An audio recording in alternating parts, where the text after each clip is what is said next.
আমি 1952 দেখিনি, আমি 1971 দেখিনি, আমি দেখিনি সেই পাকিস্তান বাহিনীর বর্বরতা, আমি দেখিনি সেই পাকিস্তানি ইয়াহিয়া খানের নির্যাতনের চিত্র।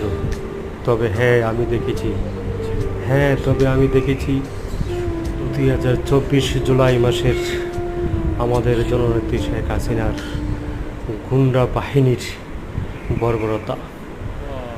আসলে এখানে আমাদের আপুর কোনো দোষ নেই, দোষ হলো কিছু অযোগ্য মন্ত্রী, কিছু অযোগ্য দিক নির্দেশনাকারীদের।